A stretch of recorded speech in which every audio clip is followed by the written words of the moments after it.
Virgo, greetings, a warm welcome, namaste, hello.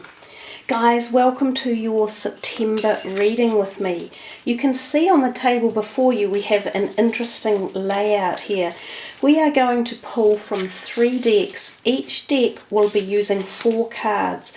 So that's 12 cards in total for the month of September for 2017. They're a little bit different, the cards. These are oracle cards. The other 2, however, are tarot cards. So it will be interesting to see what type of cards turn up and the messages for them. And we will interactively join all cards together. So from the bottom deck first, we are taking 4 cards. And these are beautifully embellished cards. They're very, very attractive to look at. Now we will shuffle from the John Holland Psychic Tarot deck. This is for Virgo for September 2017. So of course with Virgo we will have just moved through the eclipses and we will be experiencing, no doubt, their energies. So let's see what the cards are going to say for us all for September. A little bit more shuffling involved, but I think it gives an interesting paradigm of patterns, cards, colours and messages. And for the last one at the top here, for Virgo, the Morgan Greer deck. Remember, we can pull upon the messages of the cards, the colour infusion of the cards for vibrational energies as well, and the meanings of them.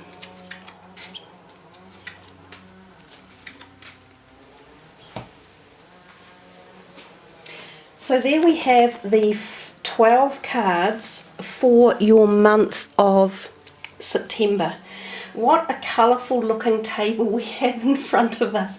It's like just popping out with energy and colour. So this will be obviously a little bit of a longer reading because we have all of these cards to work through. But basically, as you can see by the layout and the number of cards we've got here, it's a very busy table with lots of messages coming through. Now I feel that the best way to read the cards is down in essence. So this is the first week, this is the second, third and fourth. For the first week we will be reading down the columns this way.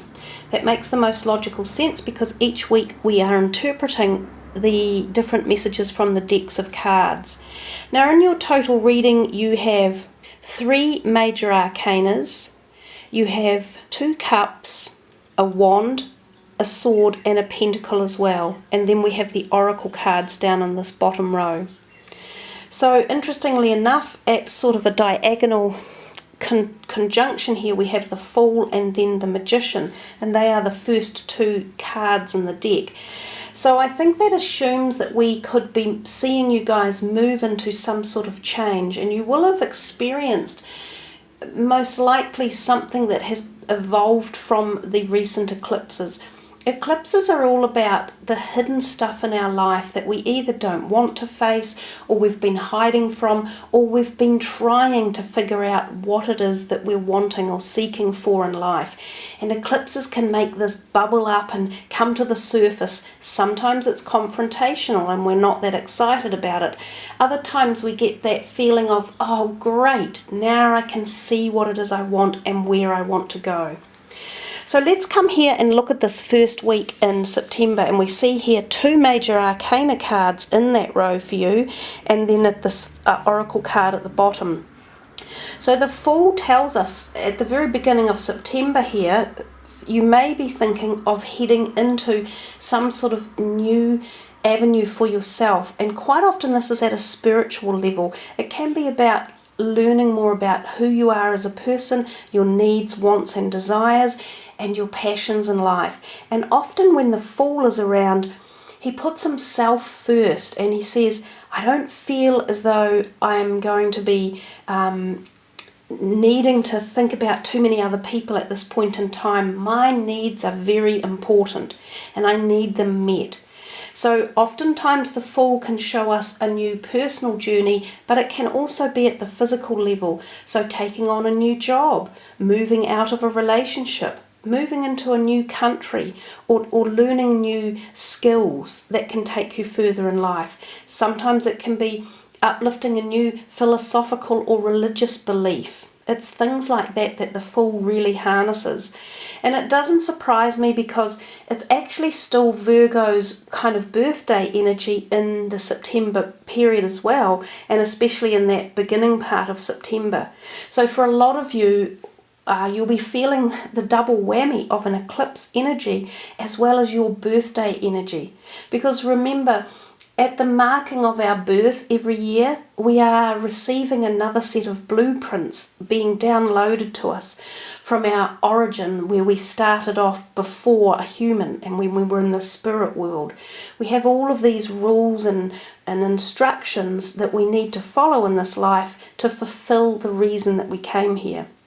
And so oftentimes on your birthday, you'll get those stirrings and you'll get those feelings and you'll get a little bit more information given to you. So coming through as we move into that first week of September, we see the next card is number 15, the Temptation card, which is usually referred to as the Devil card. Now, often the Temptation card does talk about things being out of balance. So there's often when this card turns up, we have a feeling that relationships may have been unhinged or unbalanced, or there could be abuse, or there could be something in your own life that you are not balancing very well, and it could be things such as addictions or behavioural patterns or obsessions or obsessive tendencies. And this could be around diet, purchasing, consumer products that you utilize. It could be the way you handle your relationships with your colleagues or your friends or family. Any of these things pop up when the Devil card is present, and its biggest message to us is about bringing balance in our life one way or another. So again, this can be at a personal level directed at yourself, a message to you, from you, saying, hey, come on, while I'm on this new journey here as the Fool, I want to rebalance stuff that wasn't working in my life. I need to kick some things out. For some of you, it could be something like a new diet, or beginning a whole new perspective on how you want to lead your life. And it can be very connected, these two, because it's kind of like getting rid of the old and the stuff that was a bit murky and wasn't suiting you and wasn't doing you any favours. So I always think of when the Devil card turns up, it's a great opportunity to clean out the junk and move it out and make the changes. If any of you have been in a relationship that did become abusive or frightening, it would be a good time to look at being able to move that on or balance it. If it can be balanced, then it needs communication and it needs work on it. And it could be something as simple as this final card down here, the message which is saying practice, practice, practice. If any of you are in relationships that are dangerous or violent in any way, this would be a time it's almost like a warning for you to move away and seek help and distance yourself. And there will be some of you in that situation. The practice card at the very bottom, it says, with daily practice you can polish your skills and talents and increase your confidence. Now this is also attached very much to the Temptation card, because the Temptation card, or the Devil, often has us feeling lowered in our position. It can have a slightly negative energy around it, so we often feel deflated, or we feel lack of confidence when the Devil card is around, especially if someone else has been bullying us or subjugating us in any way. So practice can mean practicing positive manifestation and positive words and uplifting yourself that way. And for some of you, this could be the practice of when you are dropping a habit or a compulsive issue or an obsessive issue. It's practice that gets us through those boundaries. So if, for instance, you thought you wanted to give up smoking, the practice here that's required is the determination to make sure you stop. And that's practice, practice, practice.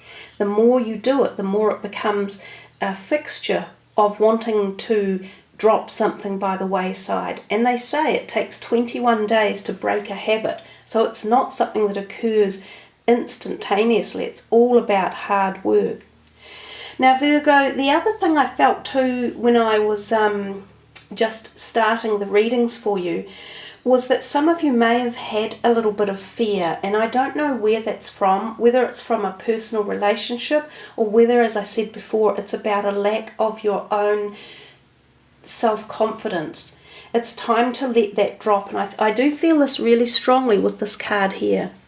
So it's just something for you to think about in that first month of September, and I think as you move away from that, you will gain some strength in that sacral chakra area of your body, which is through this part of the body here, and you will regain some taking back of your values and also your physical body as well for some of you.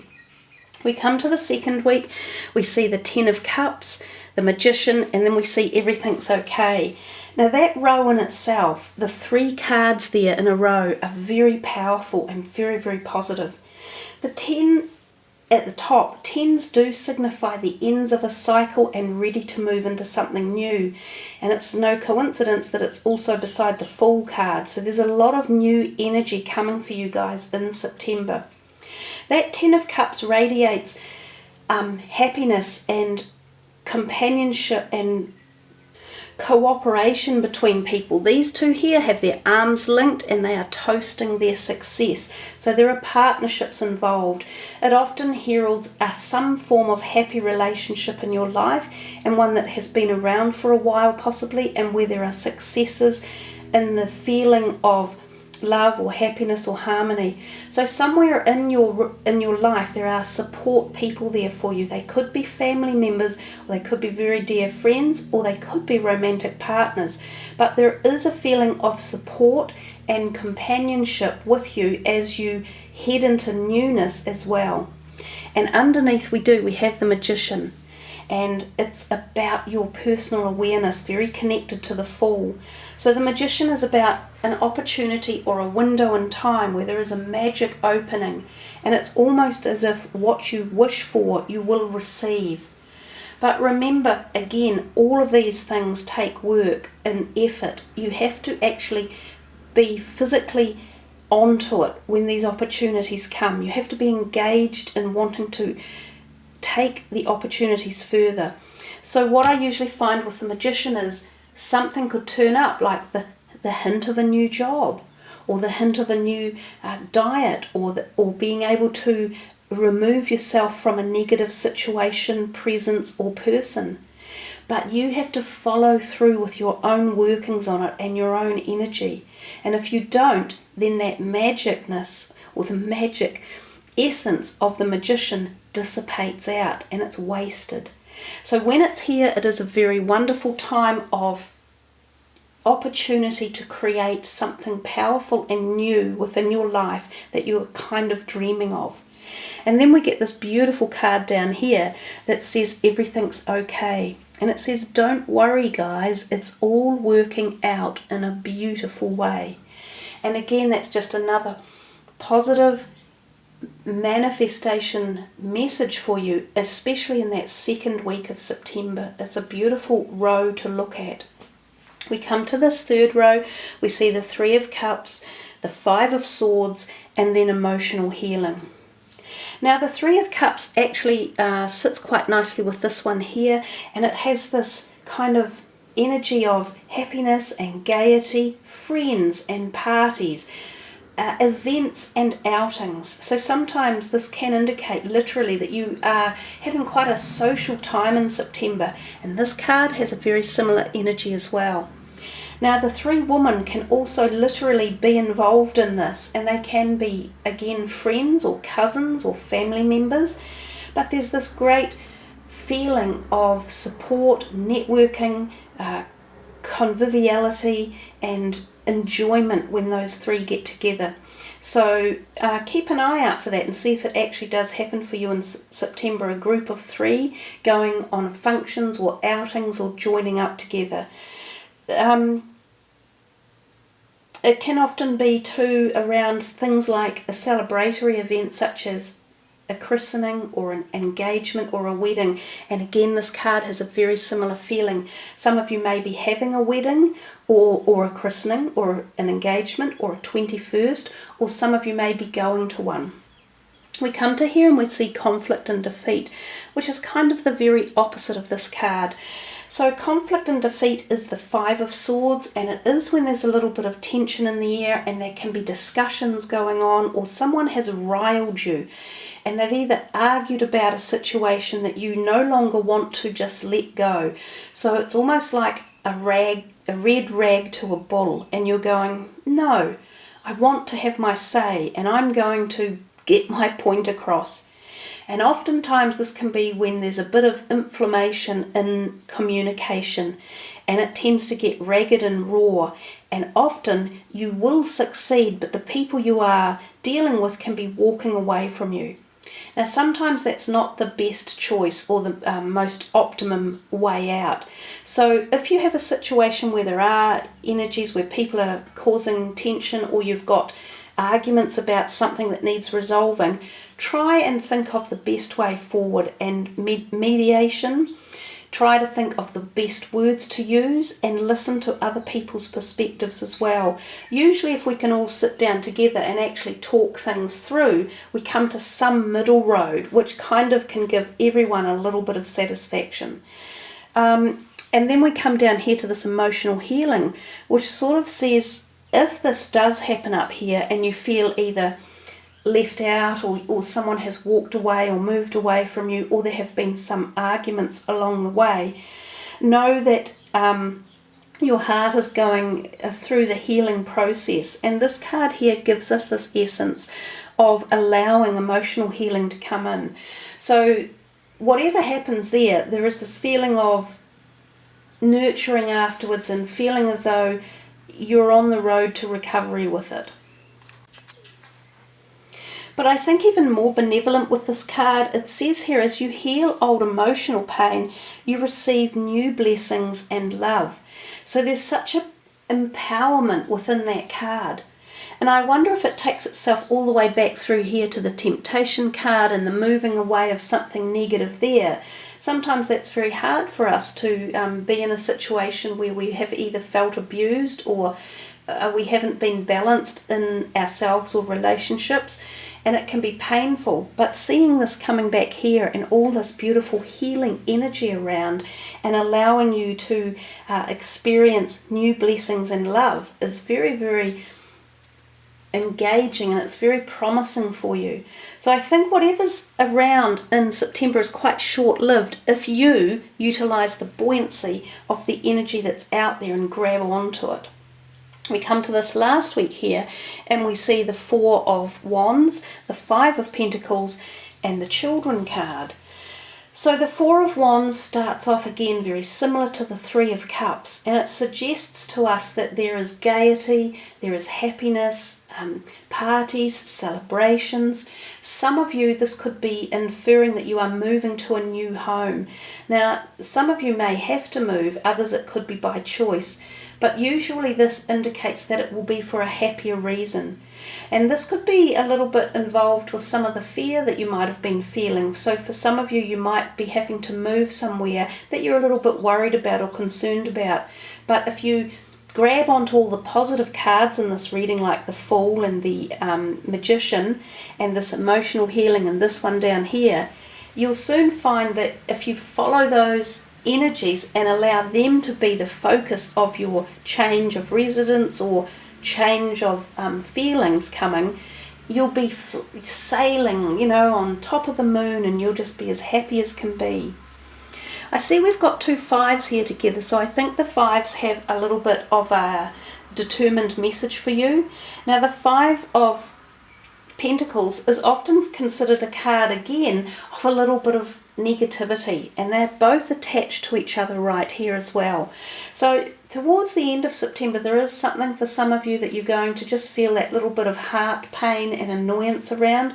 It could be the separating of a friendship or a relationship, and it could be temporary for some of you or permanent, which you might be thinking, damn, I didn't really want that to happen. But there's healing that comes through it one way or another.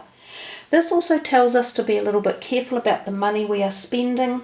Don't go out buying, big things that you don't need, and don't overspend. Utilize a budget system, keep that in place. And also for any of you, this could be about flus and viruses. Make sure you need to keep your body re-energized and regenerating. So rest and plenty of the right foods, and getting plenty of sleep as well. If you have something like a flu or a cold, or you come down with an illness that makes you think, oh God, I've got to spend 2 weeks in bed. I'm thinking of something like glandular fever. There could be something like that around for some of you as well. And then we come to your last card for the month, and we see children. And it says your connection with children is part of your life's purpose. So for some of you, this could literally mean that you are involved with children, and this could be at the teaching level, or it could be at the parenting level. So somehow children make your heart sing, or they're a very close extension of your energetic being and resonance. So know that it's a gift that you give them, your time and energy and knowledge, and that they learn from it as well as you learning from them. Some of you may be pondering about uplifting a career that involves children. So I would say yes, the message is right here for you this month, if any of you are on that cusp and pondering, what do I do? For others, there might be a new child coming into your life. This could be through integrated marriage, or a new family member arriving, or it could be your own pregnancy as well. So there we are, Virgo. It is a really colourful reading. It just jumps out, it pops out off the table. And I think whichever card you are particularly attracted to is the one you should focus on as well, and really utilise that for the month's energy, and see what, think about it often, and see what message you gain from it as the month goes on. Because quite often, if you take just one card, you will pick up different messages as the month flows through, and you will gain insight from it, and you will grow with it, and it will energize you and give you insight and knowledge and awareness. So there we are. I think it's a nice reading for September, and there's quite some depth in there if you want to pursue it, as I say, at your own personal levels. So hey, thank you, Virgo, for being with me and listening to the video. I hope you've really enjoyed this. There's plenty of exciting stuff in there for you as the month comes forth and transpires. Have a wonderful September ahead. Much love to you all, and thank you again for being part of my YouTube team, because it has enabled us to be, I was placed as number 19 in the top 100 psychics on the planet. So that's fairly wonderful position to be in, and it's all thanks to you guys. So much love, everyone. Take care and have a wonderful September.